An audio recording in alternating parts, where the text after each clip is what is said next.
Hello dear student, कैसे हैं आप सब। आशा करती हूँ आप सब बहुत अच्छे होंगे। तो बच्चों, आज हमारी हिंदी की क्लास 6 का चैप्टर नंबर 8 स्टार्ट करते हैं। हमारे चैप्टर का नाम है संत कबीरदास जी के दोहे। ठीक है, तो कबीर की दोहावली है ये। ठीक है, तो दोहावली अच्छे से पढ़ेंगे बच्चों। ये हमारी कुछ संस्कृत में दोहावली है और हम इन्हें हिंदी में अच्छे से समझेंगे। ठीक है, तो आइए शुरू करते हैं। सबसे पहले दोहा है हमारा बच्चों, ये हमारा दोहा, पहला दोहा है, ये दूसरा है, ये तीसरा है, चौथा, पांचवा, छठा। ठीक है, तो सबसे पहले हम देखते हैं बच्चों, साधु ऐसा चाहिए जैसा सूप सुभाए, सार सार को गाही ग्रहे होता देह उड़ाए। तो बच्चों, संत कबीर जो हैं वो कह रहे हैं कि साधु ऐसा होना चाहिए, साधु इतना सज्जन होना चाहिए, इतना अच्छा होना चाहिए कि वो गलत चीज़ों को, बुरी बातों को भुलाए और अच्छी बातों को अपने अंदर लाए और बुरी बातों को त्यागे। ठीक है, दूसरा दोहा है बच्चों, साईं इतना दीजिए जाके कुटुंब समाए, मैं भी भूखा न रहूं साधु भी भूखा न जाए। तो वो कह रहा है, संत कबीर कह रहे हैं कि मुझे ईश्वर इतना दे, मुझे ईश्वर इतनी धन संपत्ति दे कि मैं अपने परिवार का भी भरण पोषण कर सकूं, इतना दे कि मैं अपने परिवार को भी पाल सकूं, और मेरे द्वार पर कोई साधु आए तो मैं उसको भी भूखा ना जाने दूं। ठीक है, तीसरा है बच्चों, जो तो को कांटा बोवे ताही बोव तू फूल, तो ही फूल को फूल है बाको है त्रिशूल। तो बच्चों, इसमें कह रहे हैं, जो कबीरदास जी हैं वो कह रहे हैं कि जो तुम्हारे लिए कांटे बों, तुम अपना कर्म करिए। तुम अगर तुम्हारे लिए कोई बुरा करता है तो तुम उनके साथ अच्छा करो, और अगर जो इंसान तुम्हारे साथ बुरा करता है तो उसको उसका फल अवश्य मिलेगा, जो कांटा बनकर उसके रूप में जरूर आएगा। तो आगे है बच्चों, दुख में सुमिरन सब करे, सुख में करे न कोई, जो दुख में सुमिरन करे दुख में काहे होए। तो बच्चों, इसमें कह रहे हैं संत कबीर कि दुख में सुमिरन, दुख में तो सभी भगवान को याद कर लेते हैं, सुख में कोई नहीं करता, और अगर इंसान अपने सुख में भी भगवान को याद कर ले तो दुख काहे होए। ठीक है, तो दुख क्यों हो। गुरु गोविंद दोहे खड़े काके लागू पाए, बलिहारी गुरु अपनो गोविंद दियो मिलाए।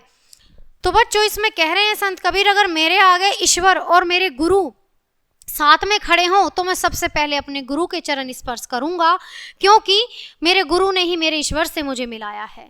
तो आगे देखते हैं बच्चों, माला फेरत जुग भया फिरा न मन का फेर, कर का मन का डारी दे मन का फेर। तो बच्चों, इसमें कह रहे हैं, जो हमारे मन की माला है, जो हमारे अंदर के विचार हैं गंदे, पहले हमें फूलों की माला, पहले हमें माला नहीं फेरनी है, हमने अपने विचारों, गंदे बेकार विचारों की माला को छोड़ना है, त्यागना है, और अपने मन के विचारों को फेरना है, अपने मन की भावनाओं को फेरना है, उन्हें अच्छा बनाना है। ठीक है, आगे देखते हैं बच्चों,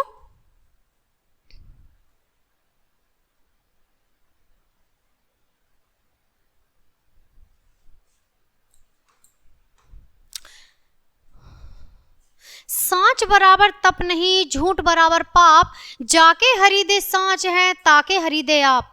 तो बच्चों, इसमें कह रहे हैं कबीरदास जी कि सांच बराबर तप नहीं झूठ बराबर पाप।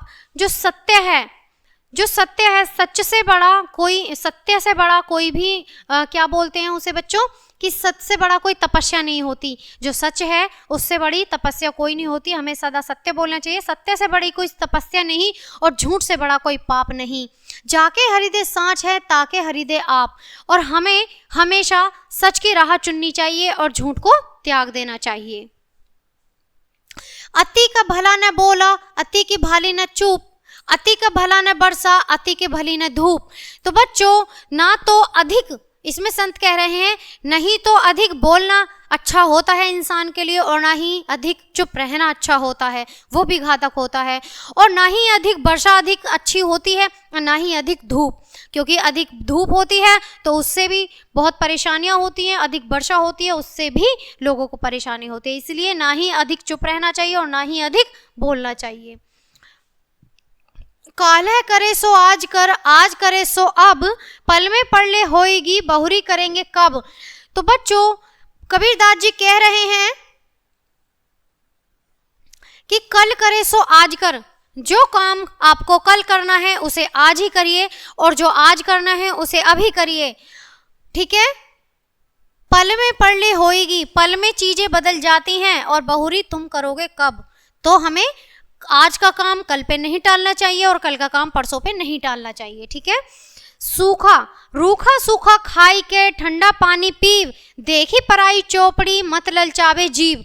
तो बच्चों, रूखा सूखा, जैसा हमारे घर में रूखा सूखा मिले, संत कबीर जी कह रहे हैं कि रूखा सूखा खा के ठंडा पानी पियो।